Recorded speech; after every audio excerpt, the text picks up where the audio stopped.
Ladies and gentlemen, I'm Richard Maxwell of the UCLA Law School. We're delighted this evening to have the opportunity to cooperate with the UCLA Committee on Public Lectures and with the National Social Science Honorary Fraternity, Pi Gamma Mu, in presenting the annual UCLA Lecture in the Social Sciences. We have with us tonight the President of Pi Gamma Mu, who is also Associate Dean of Students at UCLA.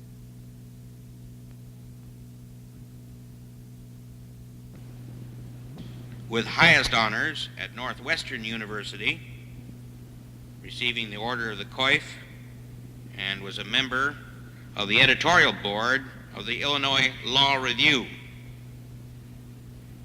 Our speaker was not only a lawyer, a teacher, and a distinguished administrator.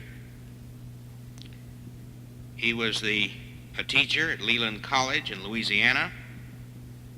He was a dean at the Arkansas State College for Negroes and Howard University School of Law. In 1936, at Howard University, he organized the first course in civil rights to be taught in an American law school, and he taught that course for 24 years. As an attorney, he practiced law in Houston, Texas. He took part in 25 major civil rights cases, including the very famous one of Bowling versus Sharp, which he argued before the Supreme Court. One of the 5 cases before the Supreme Court which led to the 1954 anti-segregation decisions of the court. He was a legal advisor to the governor of the Virgin Islands.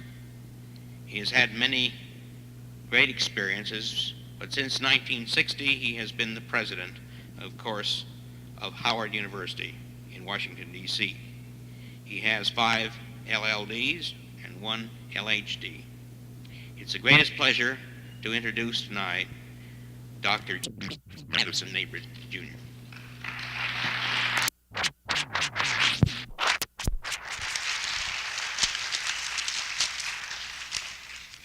Dean Parrish, Dean Maxwell, ladies and gentlemen, I'm happy to bring to you the greetings of the faculty and students of Howard University, and to have an opportunity, as I have had, to spend a few days at this great institution. Tonight I would like to say a few things about freedom in America, ideal and fulfillment. By freedom, we mean political and economic freedom. We mean the 1st, the 5th, the 13th, the 14th, and the 15th Amendment freedoms. We mean freedom to contract, equality of opportunity, and equal justice under the rule of law. Mr. Justice Douglas, dissenting in Dennis versus United States, said, "Free speech has occupied an exalted position because of the high service it has given our society. Its protection is essential to the very existence of a democracy. The airing of ideas releases pressures which otherwise might become destructive. When ideas compete in the market for acceptance, full and free discussion exposes the faults, and they gain few adherents. Full and free discussion, even of ideas we hate, encourages the testing of our own prejudices and preconceptions. Full and free discussion keeps a society from becoming stagnant and unprepared for the stresses and strains that work to tear all civilization apart. Mr. Justice Black concurring in Weeman versus Updegraff, said, "History indicates that individual liberty is intermittently subjected to extraordinary perils. Even countries dedicated to government by the people are not free from cyclical dangers." In Boland versus Sharp, Mr. Chief Justice Warren said, "Although the court has not assumed to define the term liberty with any great precision, that term is not confined to mere freedom from bodily restraint. Liberty under law extends to the full range of conduct which the individual is free to pursue, and it cannot be restricted except for a proper governmental objective. Segregation in public education is not reasonably related to any proper governmental objective, and thus it imposes on Negro children of the District of Columbia a burden that constitutes an arbitrary deprivation of their liberty in violation of the Due Process Clause." Now I would like to examine with you for a few moments these and other well-known concepts of freedom and liberty in relation to the status of minorities in this country. Ignorance, hatred, exploitation, lack of assets and economic opportunity, intimidation, night riders, and murder, the Negro's unfamiliarity with organized efforts, injustice in the courts, the Reconstruction terrors and cruelties created a perfect background for the decision of the Supreme Court of the United States in the case of Plessy versus Ferguson, which solidified the separate but equal doctrine for the Hayes-Tilden Compromise, leaving the Negro to the ungentle hands of the South, and for the rash of legislation enacted between 1890 and 1906, reestablishing all the restrictions, discriminations, laws, and customs of the slave system, except that of physical servitude for the Negro people. These 40 years fastened upon them disabilities which for more than 60 years they have sought in vain to escape. The high hopes emanating from the Emancipation Proclamation and the 13th, 14th, and 15th Amendments had by 1906 been dashed to earth by decisions of the Supreme Court and other courts, and the enthusiastic participation by Negroes in the elective process had by that time been effectively aborted by laws and night riders. From this discouraging point, the Negro has slowly struggled to again thrill to the realization of the hope engendered by his Magna Carta and to enjoy those rights and privileges which he so briefly possessed in those early years following the Civil War. For years, in the belief that education and obedience to law would bring him again into the realm of liberty and justice, he concentrated all his efforts and talents to obtaining this objective. The acquisition of education at the finest schools here and abroad failed to sustain this dream. The obedience to law, instead of raising his status, caused him to be despised as not worthy of consideration. Economic improvement was then sought as the answer to all his woes. This only further constricted him to a segregated society. Again, his hopes failed to materialize.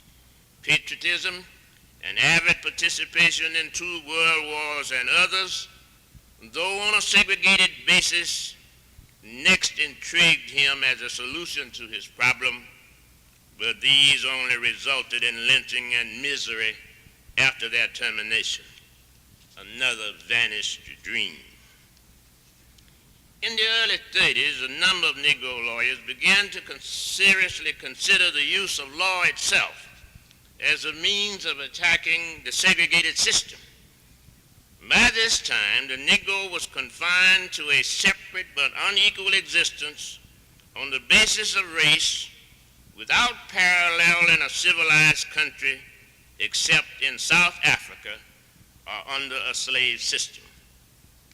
Now, I was born in Atlanta, and as my father was a Baptist minister, we lived in Macon, Americus, Augusta, and Atlanta, Georgia, as teenagers.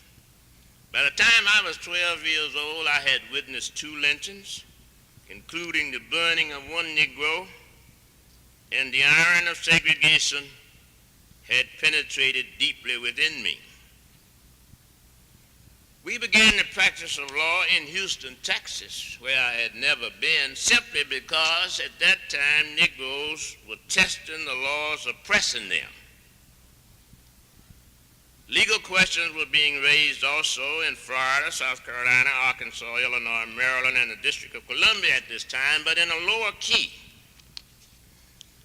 Now, my law partners and I thought that if we could gain admittance into the Democratic primary, all the difficulties of Negroes would be mastered.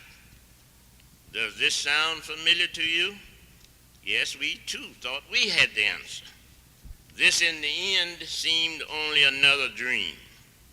Case after case we tried in the state courts and the federal courts in an effort to break into the white primary. But the issue of state action rebuffed us at every turn.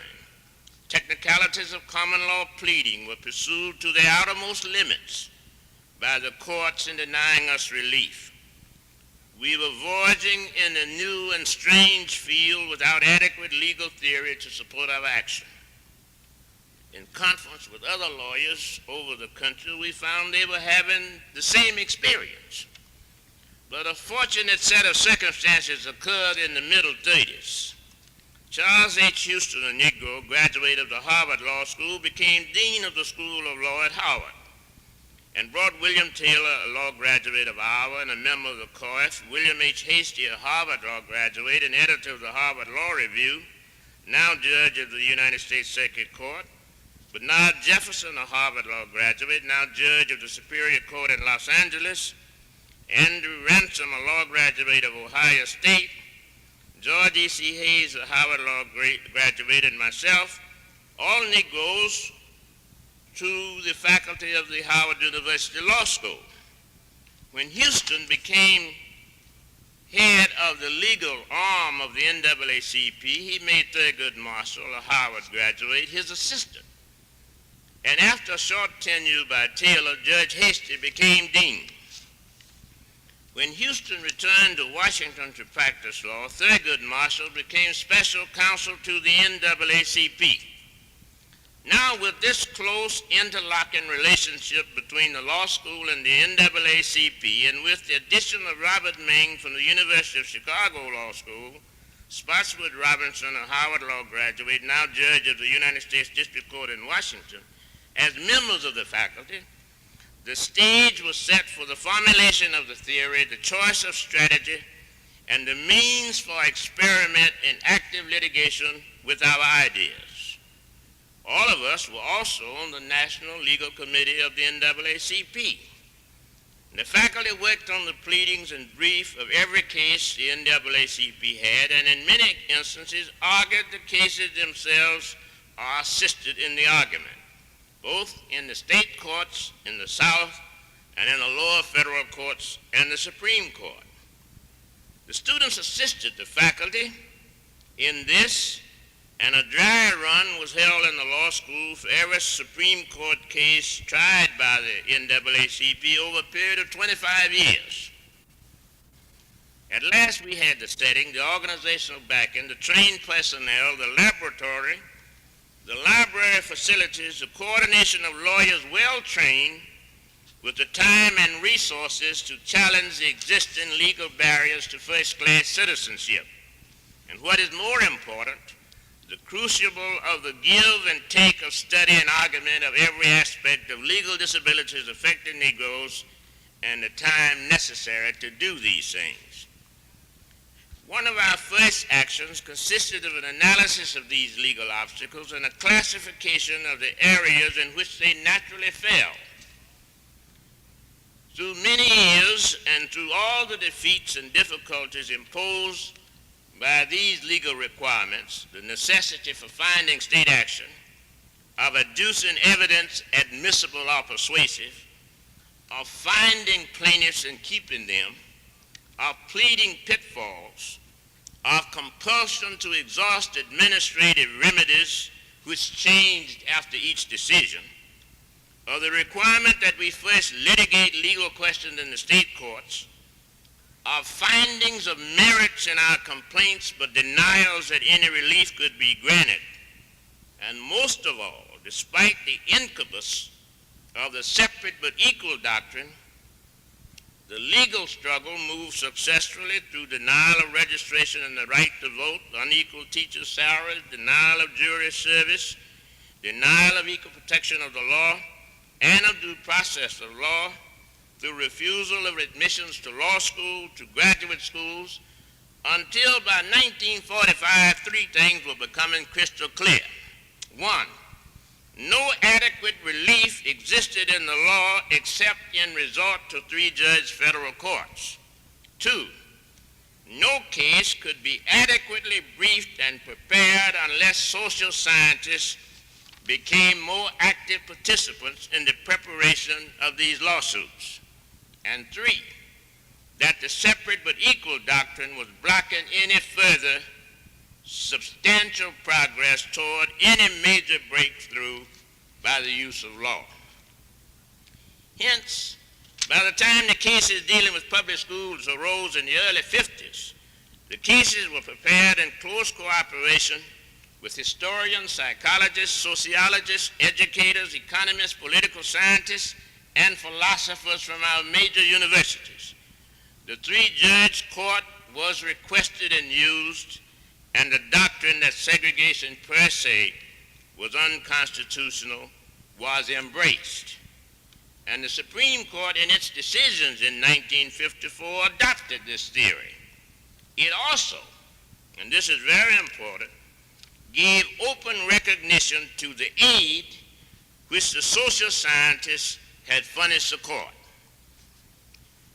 From 1954 to 1958, the South resisted massively and doggedly each successive decision striking down segregation in transportation waiting rooms and dining facilities, in libraries, in recreation, and in public schools. Again, the Negro could not enjoy first-class citizenship even when the law clearly set forth his right to do so. The Negro now began his search for other avenues of action. Then in 1957 and 58, students in North Carolina began a series of sit-ins in restaurants, in 5 and 10 cent stores, and other national chain stores. Galvanized into a national movement and led by Dr. Martin Luther King's James Farmer and others, this movement by 1960 had resulted in thousands of arrests, violence, death, and destruction of property, but had also succeeded in arousing the masses of Negroes as never before to fight segregation on all fronts by every means available, new and old. Assisted by the recognition received by Negroes in job placement under President Kennedy, spurred by the dramatic demonstration of the March on Washington, and led by both President Kennedy and President Johnson, Congress enacted the 1957, 1958, 1964 civil rights laws, including in the 1964 law the opening of public accommodations to Negroes and dealing a heavy blow to the institution of segregation on many fronts. Prior to the period preceding the 1964 elections, many southern states and their officials made a mockery of the efforts of Negroes to register and vote. Strengthened by the huge vote for President Johnson in the national election in 1964, and determined that the Negroes should register and vote, Negroes and whites invaded the South in great numbers in 1964, seeking to register these potential voters. They were again met with a wave of terrorism and violence, including murder by officials and citizens of that state.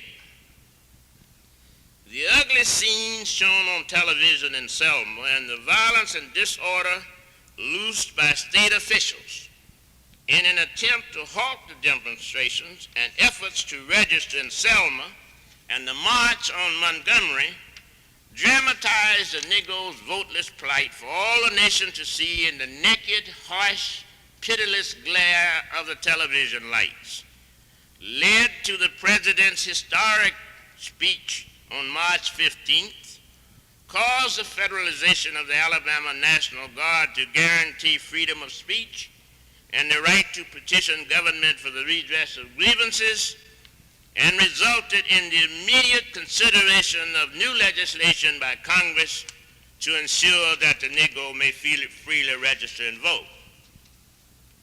Now, let us not be deceived by this. This law, if enacted, will not bring the Negro into full enjoyment of freedom and justice in our society. It may not even guarantee him at last the right to vote if it is weak, or if its enforcement is haphazard and timid.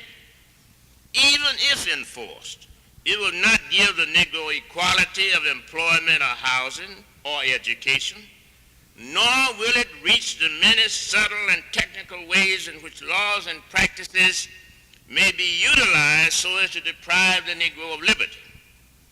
The liberty and justice inherent in freedom is still an unfilled vision for our minorities. Therefore, it is now time for the social scientists to resume or speed up the work which they performed in the 40s and 50s. Court decisions alone are not enough to bring freedom to all Americans. We must now have recourse to public policy and to the assistance of social scientists. Our public policy today encompasses many areas of concern formerly left to private initiative. The trend to broader coverage took an upsurge during the New Deal period and accelerates sharply today. The New Deal period provided significant legislation for the first time and broadened policy considerations in such areas as housing, collective bargaining, registration, regulation of agricultural prices and wages, public power, social security, and soil conservation. Most of the programs instituted during the New Deal are now accepted as parts of our social and economic organization, for which the federal government assumes a major responsibility in funding and administering.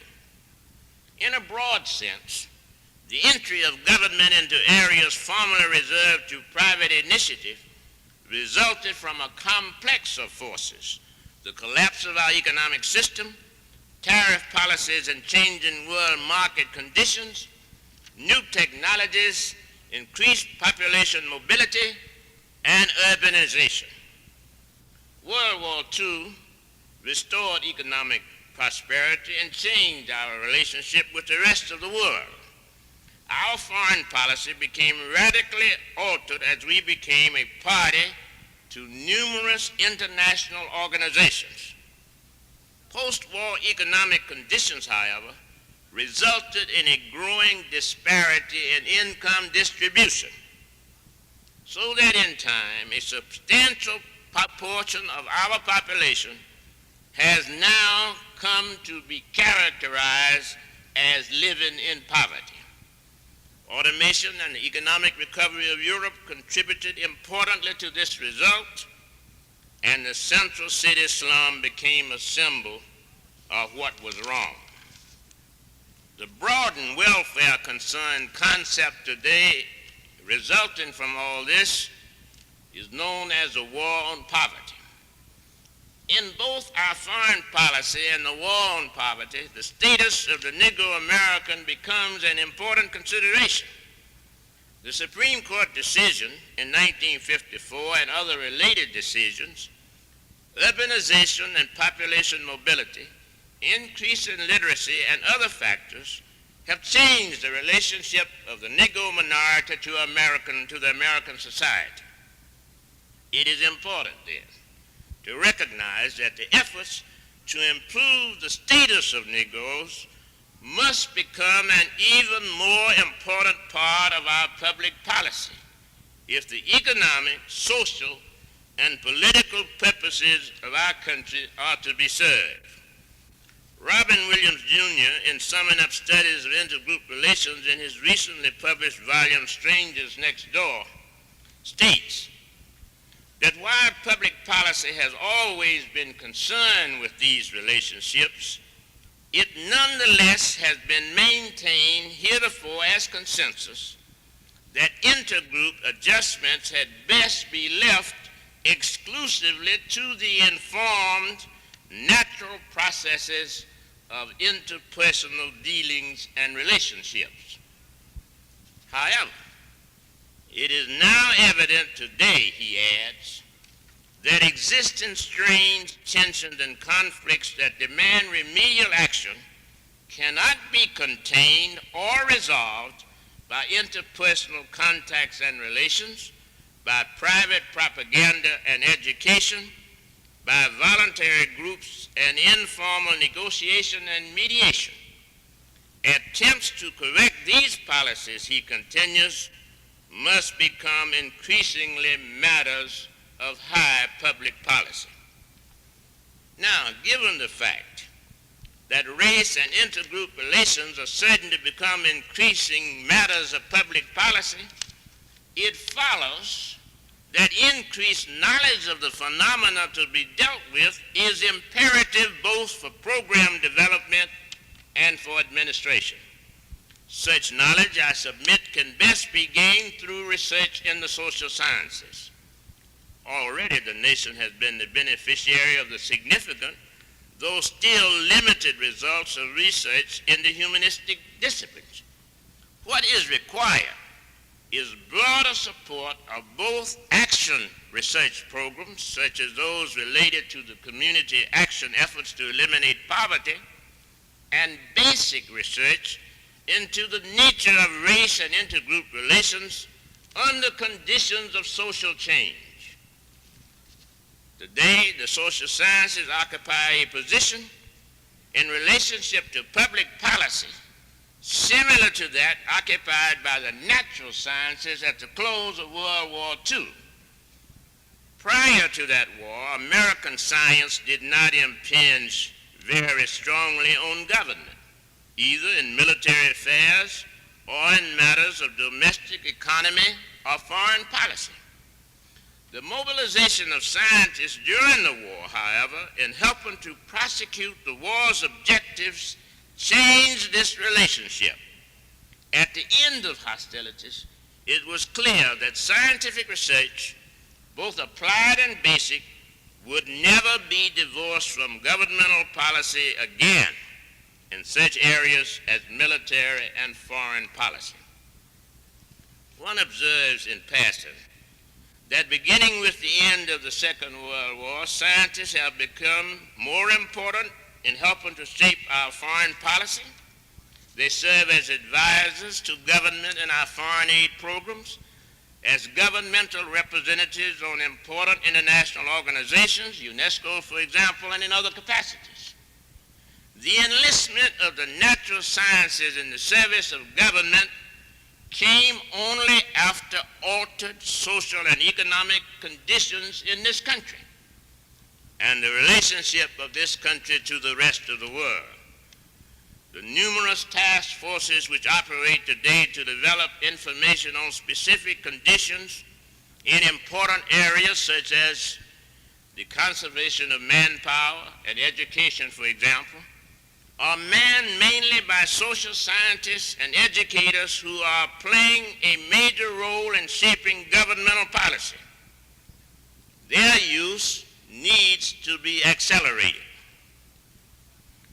A matter of critical importance to the development of further scientific knowledge through research in the social sciences is the necessity to find ways for closing the existing gap between Negro Americans and other citizens. One gap. Last year, the average wage earned by the Negro worker was 52 cents of every dollar earned by the average white worker. Now that is a 48 cents gap in every dollar earned by the Negro worker and the white worker. And this gap exists in all areas. That only emphasizes the gap or illustrates it. Now, given the fact that equality of opportunity and treatment for all citizens is official government policy, the most effective techniques must be found for eliminating the disabilities which Negroes suffer as a result of second-class citizenship for more than 100 years.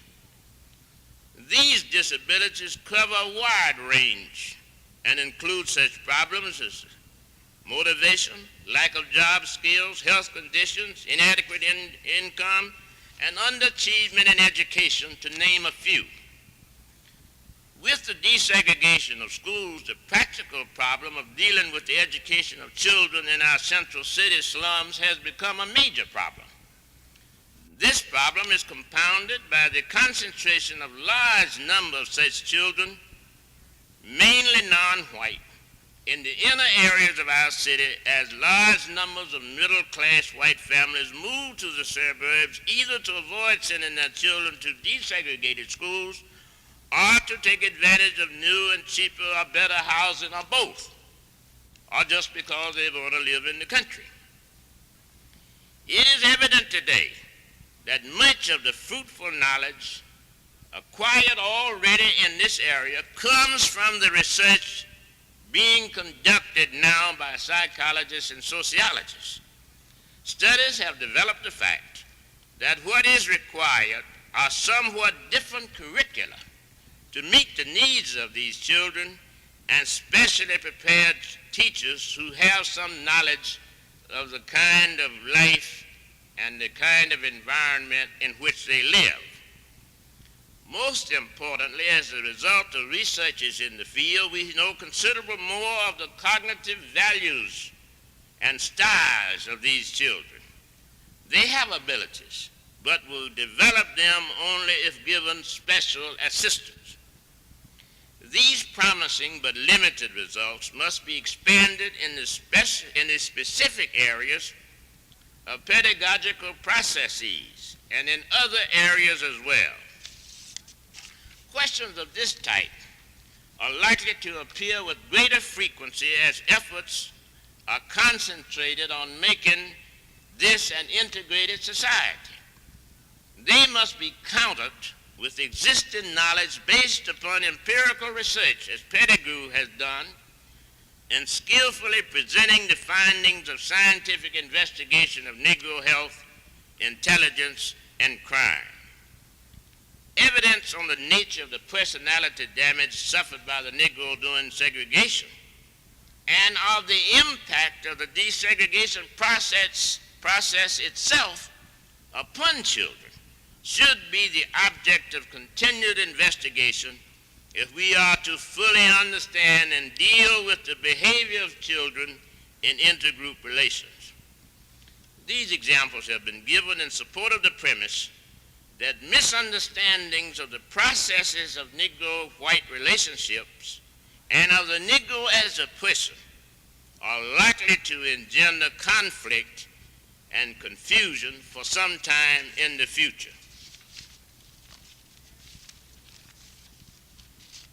There is no limit to the questions in which research could be undertaken in the interests of additional substantive knowledge and policy considerations. Some of these, desegregation in school systems and personality studies, have been mentioned already.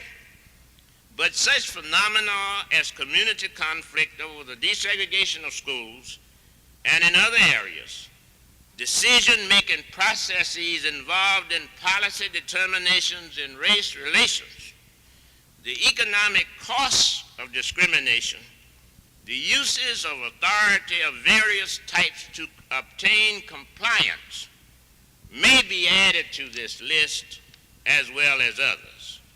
The support of research has paid large dividends in the natural and biological sciences.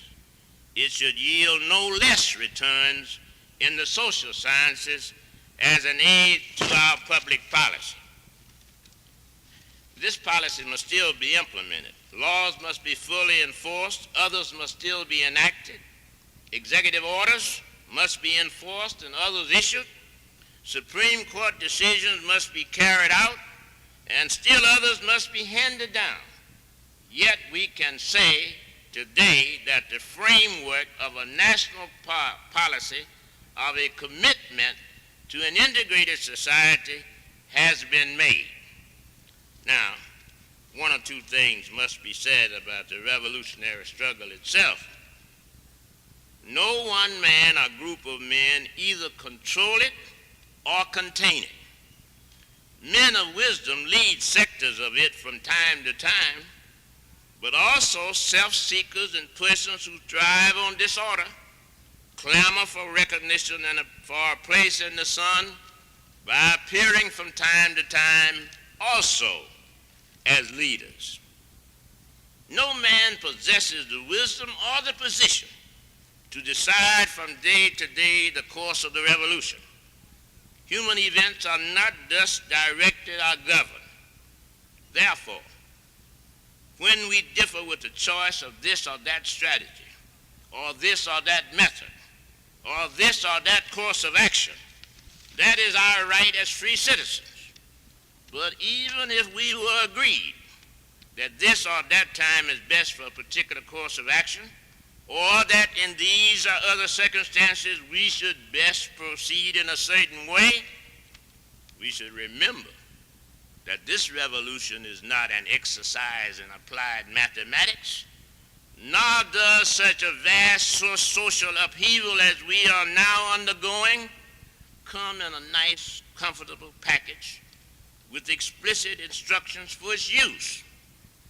These factors must be weighed in the scales of justice over against the long record of discrimination and denial on the basis of race, of liberty, freedom of choice, equal opportunity for education, jobs and housing, against a cruel history of violence and brutality, against a long and sordid record of exclusion from the electoral process, over against 100 years of injustice in the courts, exploitation in the labor market, and life in the ghetto and the slums. In the face of these denials of constitutional liberty and justice, criticisms of this or that course on which the revolution moves, or complaints that the pace is too swift, or the participants too crude or obstreperous, seem petty and born out of disagreement, in fact, with the cause of the struggle. With all the advances made by the Negro over 100 years, and in the face of the very substantial gains made in the last 10 years, the Negro is still far from being accepted as a man and as a free American citizen.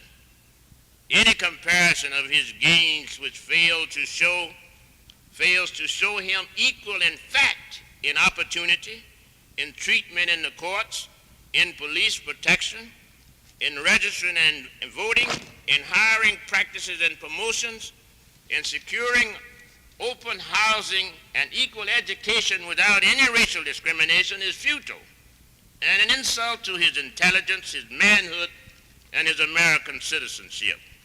This is the real hard core of the confusion, stresses and strains, frustrations and conflicts which plague our nation. Personally, for example, I would like to see us pause for a period of regrouping of our forces, of reassessing our position, of reconnoitering the enemy's forces, and of deciding on our next best move. But in the heat of the revolution, such action has always been difficult, if not impossible, and we can expect nothing different at this time. Of one thing I am sure, that is that as we move from the stage of securing equal voting and public accommodation into the consideration of problems of open housing, fair employment, and equal education, we shall need added and new techniques and strategy. Americans of all 8 races need to commit themselves to this new public policy, to contribute their talents to its implementation, to remember this, that those who have reached the shores of liberty and justice, white Americans, should now give a helping hand to our minority groups who struggle manfully to escape the seas of racial prejudice, discrimination, poverty, ignorance, ghettos, brutality, unemployment, and votelessness.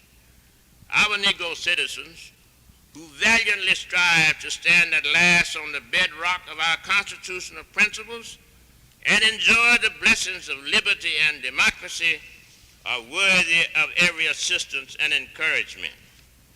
In conclusion, several things are sure. The Negro Revolution will continue. Racial discrimination will not, like old soldiers, just fade away. Therefore, men and women of goodwill must contribute their talents to the fulfillment of the ideals of democracy. Where else can the leaders in this connection be sought than among our university men and women? The challenge is great. The reward is staggering to the imagination. An America strong in its oneness, tolerant in its relation with all its citizens, wise in its leadership, secure in its beliefs, and committed to the requirements of its constitutional concepts, liberty and justice for all, a land truly offering equal opportunities to every man, irrespective of his race or color. The next stages of the revolution belong to the social scientists, and the degree of their participation and the scope of their achievement will be revealed by the future historian and by the kind of America our posterity inherits. Negroes are far from enjoying the range of liberty indicated by Mr. Justice Warren. Liberty under law extends to the full range of conduct which the individual is free to pursue, and it cannot be restricted except for a proper governmental objective. Freedom is still an ideal only in America. Its fulfillment awaits its hour in our democratic society. When will its hour come? When Arthur Hugh Clow wrote these lines hundreds of years ago, he must have had in mind the thoughts which stir me as I close these observations on these far western shores. Say not the struggle naught availeth, the labor and the wounds are vain. The enemy faints not nor faileth, and as things have been, they remain. For while the tide waves vainly breaking, seem here no painful inch to gain, far back through creeks and inlets making, come silent, flooding in the main. And not by eastern windows only, when daylight comes in the light. In front, the sun climbs slow. How slowly? But westward, look, the land is bright.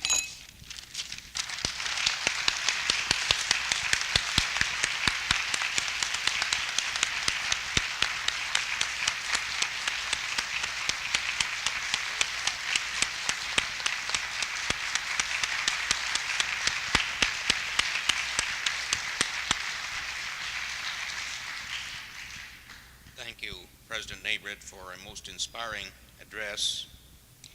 Now we are pleased that President Nabrit is going to be available for a few questions, and we'd very much like to have your questions.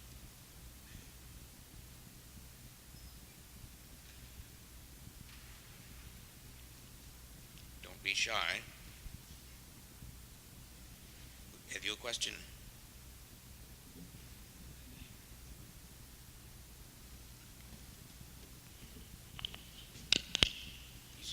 President Nabrit, in view of the changing admission policies on the part of some major predominantly white institutions in America, I'm wondering if you would like to speculate on the possible fate of predominantly Negro institutions in America. Yes, I'd be glad to do that. First illustrated. In Charleston, West Virginia, there was a Negro institution, a very good one, West Virginia State College for Negroes. In 1954, it was completely, not predominantly, but wholly Negro. Today, it is 60% white and 40% Negro. In Lincoln, Missouri, which is on the nearer California, in 1954, it was all Negro. It is now 40% white and 60% Negro. Now, I would take, these are border states, of course, and they're not atypical, but I would think that the better schools will, among that are now predominantly Negro, will become, if they continue to grow in strength and in superior qualities and in excellence, will simply become parts of our higher education system, and that they will have white students just in the same way that I hope we'll have that taking place in the predominantly white schools. I don't think you can have predominantly Negro schools or Negro schools wholly higher education in Negro schools when you are looking for integration in the other schools. In other words, this thing must operate both ways. And if all educational institutions who wish to participate in any of the federal programs or use any federal funds must state this as an affiant in order to qualify. And that is why Mr. Keppel, the United States Commissioner of Education, only yesterday announced that Alabama is about to lose all of its federal aid because the statements which they signed were not the kind of statements which the government required. So that I would say those that are good will become part of our system. Those that cannot make the standards that America requires will have to close.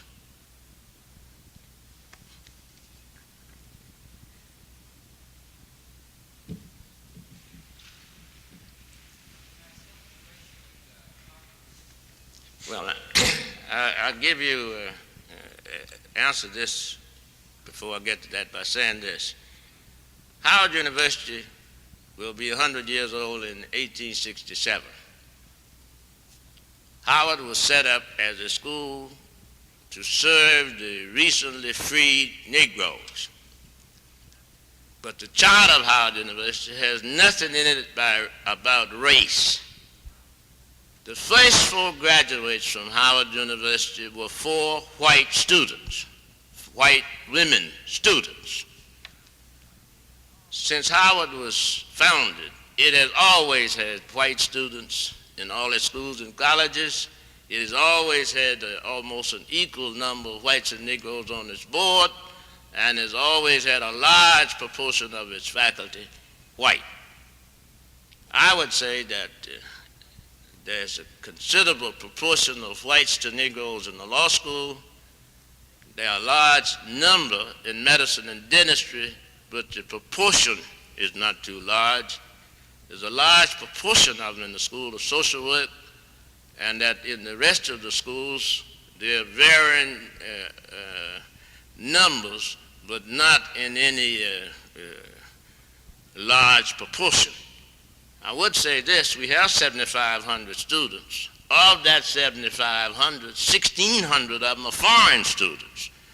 So that we have the highest percentage of foreign students in the country, so we have a very cosmopolitan institution, and we're going to have more whites every day as we are getting, just as we hope we're going to have more Negroes in the predominantly white institutions. Sir, as an educator, and no doubt as a man who has some insight into the social sciences, what do you feel the fate of the Negro is in America? And do you feel that the present leadership we have in our drive for civil rights, especially in the South, and specifically in relation to Dr. King, do you think his policy is the thing to deal with the present problem that we're facing? Well, let me say, first of all, I'm an American. And although I may be mistreated as American, I am an American, and I intend to stay here and fight as an American for what I believe I'm entitled to, and I believe I'm going to get what I'm entitled to. So my answer to you, first of all, is I don't care who's leading what. I'm going to have a one-man war for what I think I'm entitled to. That's what Americans do, you know, and I believe in that. Now, different people lead different organizations and different segments of population. The Negro is no monolithic mass that somebody can turn him on and turn him off. And I have great admiration for Dr. King. But I'm not personally a nonviolent demonstrator because I'm not nonviolent. I'm not violent, but I just don't think I could, if I couldn't demonstrate, because I couldn't do what I see them do. I have great admiration. But Thoreau says what I want to say. If a man does not keep step with his companion, perhaps he hears a different drummer. Let each step to the music which he hears. So we don't all do the same thing, although we all want the same result. We want liberty, justice, equal opportunity. But that doesn't mean that I have to do what you do or somebody. Everybody doesn't have to do the same thing because you hear a different rhythm. You have a different insight. You have something that moves you in a different way. Your talent is different. Your contribution is different. I have great admiration for all of these people, and I really didn't have anything against Malcolm X. I'll tell you why I said that. I didn't believe in what Malcolm X was saying, but you know why I didn't have anything against him? Because every time a white person would see me, say, "What are you going to do about Malcolm X, neighbor?" And I said, "Well, I'm not going to do anything." I said, "You got more education than we have. You got more money. You got more power. You've seen more things. And you can't do anything with Rockwell and them. Why do you expect that we can't have some Malcolm X's?" But that's my answer.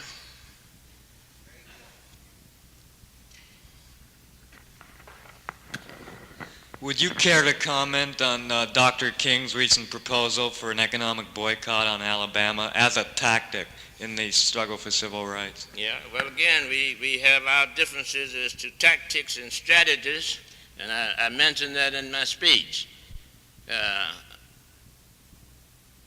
I would think my own point of view would be that a selective boycott would be a better strategy. That's just my point of view. I'm not, he didn't ask me my opinion, although I just saw him. But he's risking his life out there, and he wants to have an all-out boycott, and who am I to stop him? I noticed in the night's radio that the Teamsters said they're not going to unload or load anything coming from or going to Alabama. Now, I don't know whether this can be done. I don't really know. But I do know this, that the Negroes are treated so bad in Alabama that I can't, in good conscience, wake up any indignation about the boycott. I'm in Alabama and Mississippi frequently. I just come from down there. And whatever will change it, I'm almost willing to buy it. I didn't tell you much except that I'm not enthusiastic about a boycott, but if a boycott will work, I'm for a boycott.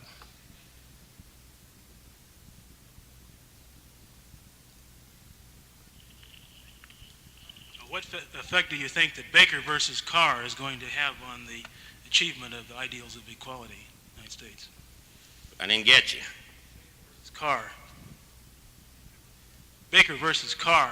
You mean the reapportionment? Yes. What effect do you think that's going to have on the achievement of the ideals of equality? Let me put it this way. As I was saying at lunch today, the individual man is in a bad position in this country.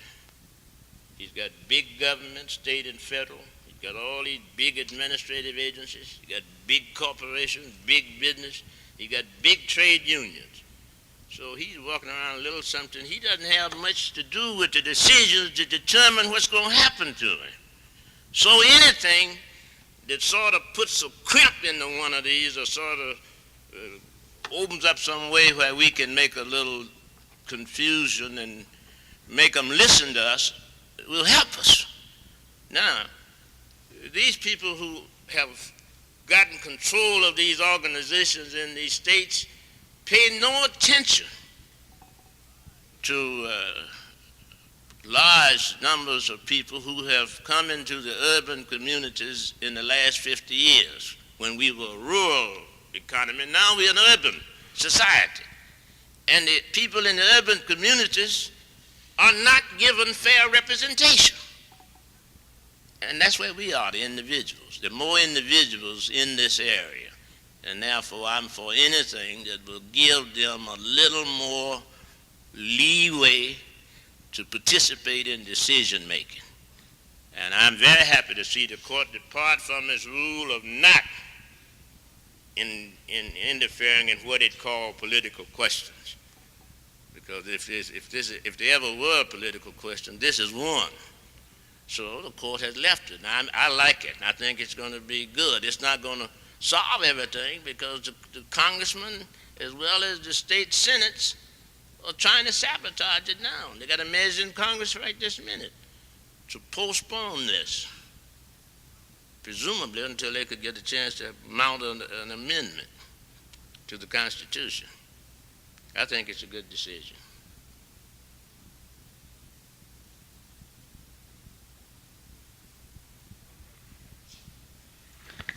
Hello, President Nabrit. I haven't seen you since I graduated. I'm Melvin Schnapper. I see you. You mentioned that the federal government is going to have to do things which hitherto have been left to private organizations. Would you specifically outline what you think the federal government might do in terms of education or community relations?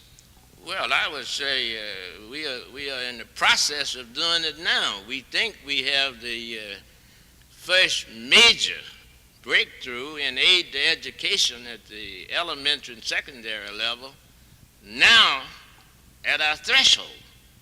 We think this is one of the major achievements that President Johnson is on the verge of making. If this is successful, and I believe it is to be successful, this will just be the nose of the camel in the tent. There'll be more money spent for education in the next 10 years than for anything except national defense. You watch that prediction. It will be one of the greatest segments of our economy, the money that's going to be put into education by the federal government. Secondly, the AMA at first were following one bill which they wanted us to amend so that they would keep Medicare out. That didn't work. Then they came up with elder care. And I just saw in the paper tonight where they have abandoned elder care and they've gone to some bill that some of the Republicans have cooked up, again trying to stop Medicare. Well, my second prediction is that Medicare will pass, not elder care or any of these others, but Medicare. And that this is going to open up a whole new area of old people who cannot get proper treatment Even if they had adequate retirement 10 years ago, it's not adequate now. And if it's 15 years ago, it's just so far from adequacy. I merely mentioned these two. I could take the same thing and say the war on poverty. This is an entirely new approach.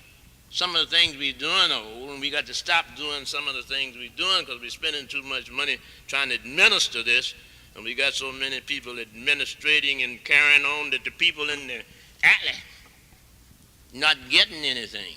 They're going to be just as poor as they are before if you don't watch. But the motive and the purpose is good. And therefore, I would say these are three illustrations of what I mean by saying that the people of this country are going to have the federal government do the things which they think should be done. Now, I make another prediction. I predict that we will see the kind of housing programs by this government that you now see in Sweden, and it won't be for the purpose of housing. It'll be for the purpose of stimulating our economy and providing housing. But the thrust is going to come from the need to stimulate the economy. This country, there's nothing in our country which says, nothing in our Constitution that keeps the federal government from being big as it wants to be. There's nothing. So that whatever we want the government to do, we voted. No constitutional limitations on the size.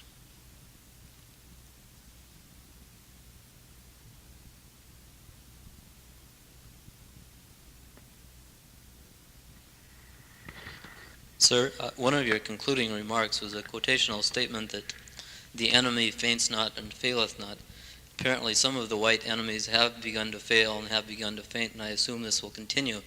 However, there are certain what we might call extreme groups among Negroes which not only oppose spokesmen for the NAACP, but also the legal procedures of the NAACP. Do you maintain that these, what we might call black nationalist groups, do not stand as a barrier to the acquisition of legal rights for the Negro? I don't maintain that. I think all these extreme groups do a disservice to the United States. But what I don't want anybody to do is to have me defending either the black Muslims or making an attack on the black Muslim prior to my having my rights as a citizen, because it is not required of whites that they get rid of the black Muslim, of the Nazis before they have theirs. I'm willing to join with you, and I'll get rid of the nationalists, the Nazis, and you get rid of the black Muslims, and we can do that together. Also, this is a free country, and as long as people are only espousing ideas, I give both the black Muslims and the Nazis the right to espouse their ideas. I fully believe that. I believe the segregationist has a right to express his views, although I don't believe it, and I don't agree with it, and I don't like it. I still think he has a right to express it. So that this is something so fundamental that we can't get it mixed up with the distaste which we have for some people. Now if they start to burning and killing and destroying property and persons, then that's a different thing. But I can't even go along with the Supreme Court. What was it in the Harness case? I can't go along with that sort of thing. There were people talk like that we should arrest them, put them in jail. I don't believe that.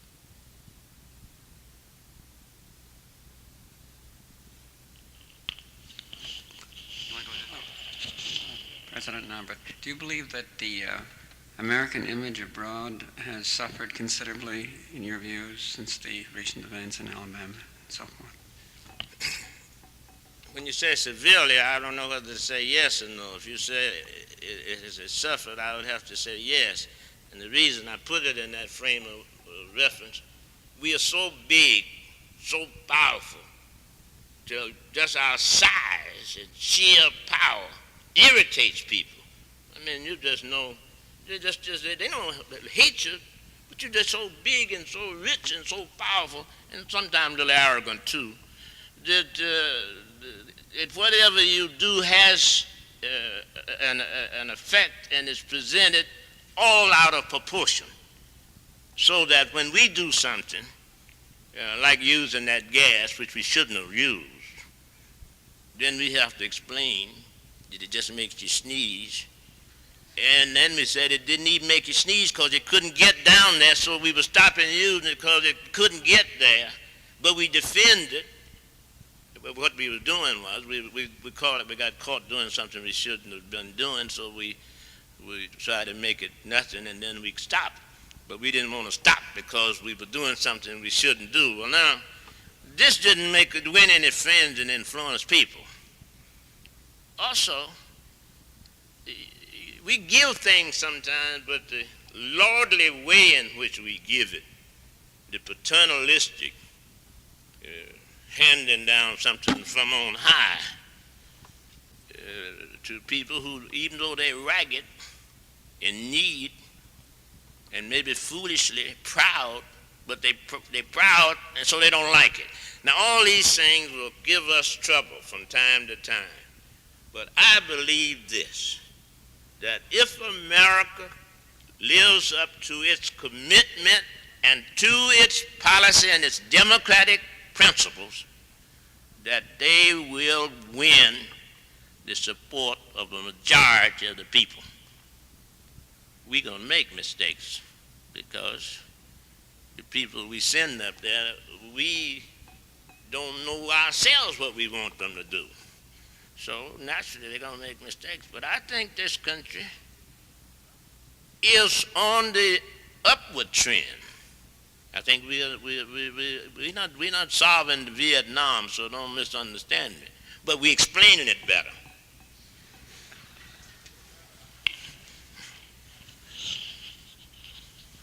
President Nabrit, do you see any signs of growing moderation by white political leaders in the South in the last few years? Oh, yes. Oh, yes. Yeah. When I talk about all these bad things they're doing, they are. But there's so many good things going along. Why, you can go in the governor's offices, not Wallace, although he did receive these people, but you can go in and talk to the governor of the state of Georgia and have the nicest time. They got the Negroes in the legislature.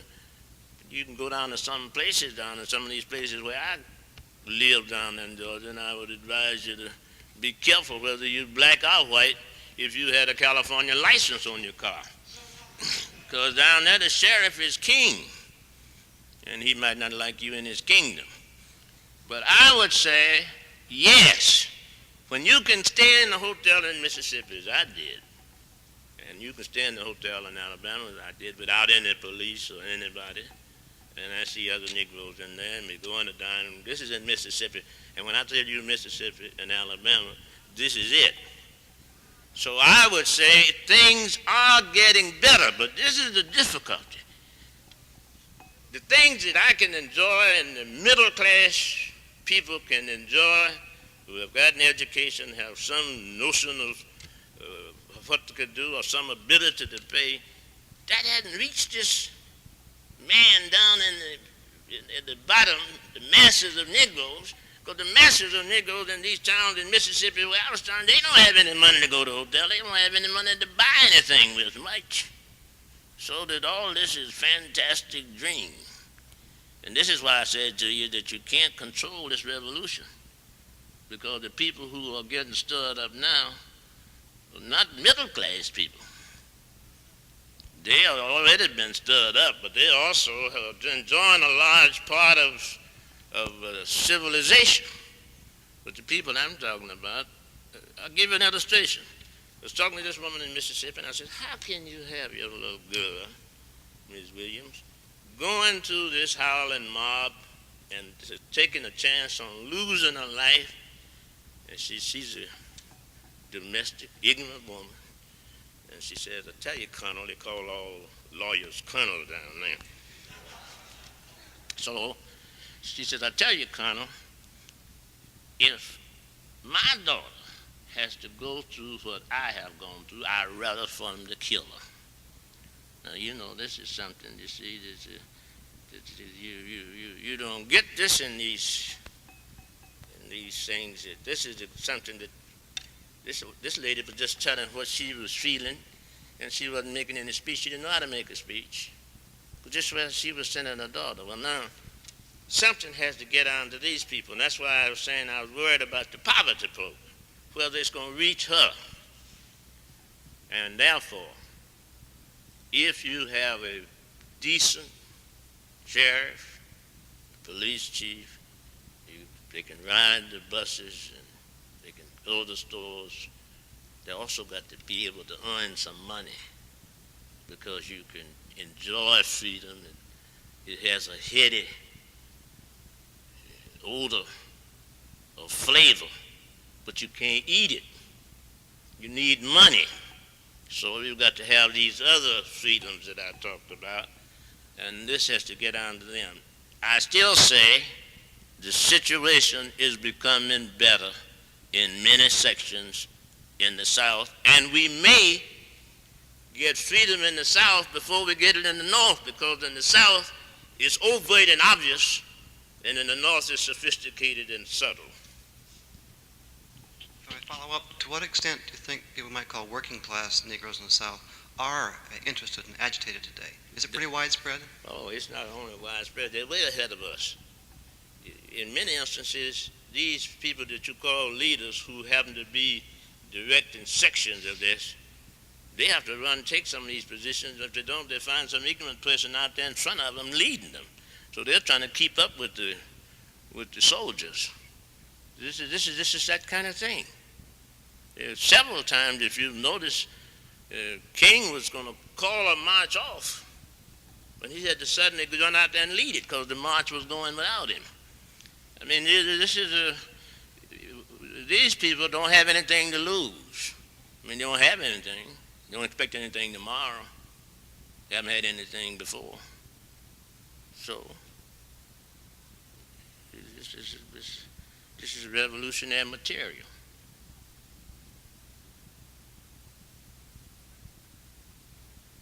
Go right ahead.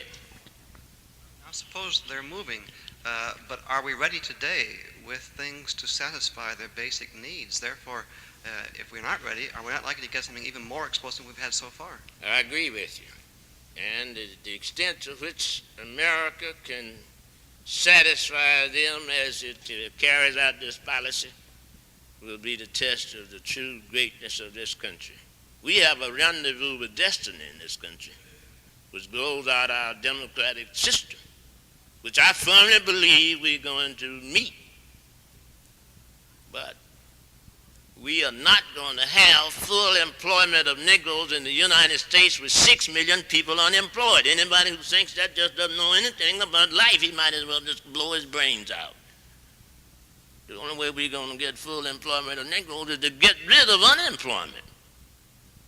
Because it's ridiculous. The majority in the group not going to go and have 6 million white people unemployed and employ all the Negroes in the United States. Now, I don't care how that sounds. This is just common sense. So that we can't satisfy employment until we get some way to get rid of this heavy, continuing unemployment, which may increase. So that it's a real problem. But it's one I think has to do with the structure of our society and our economic system, and the kind of impetus which we're going to give to it.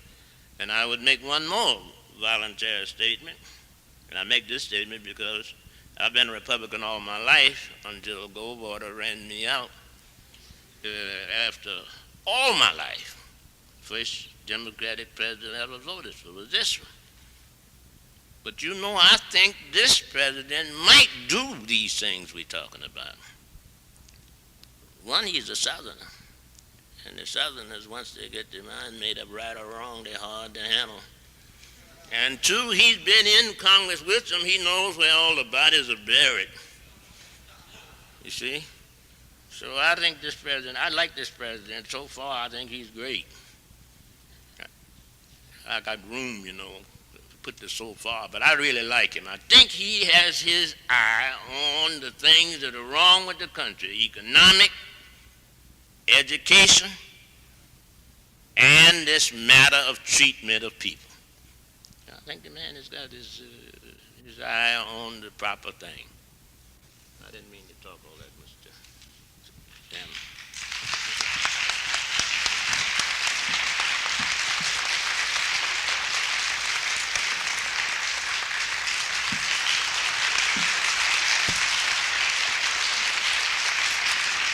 Thank you very much. We very much appreciate having you come all the way from Washington to our far western state here. We appreciate all the time you've given us, and I wish there were more to take advantage of it. But at this time, we'll close the meeting. We thank you for coming.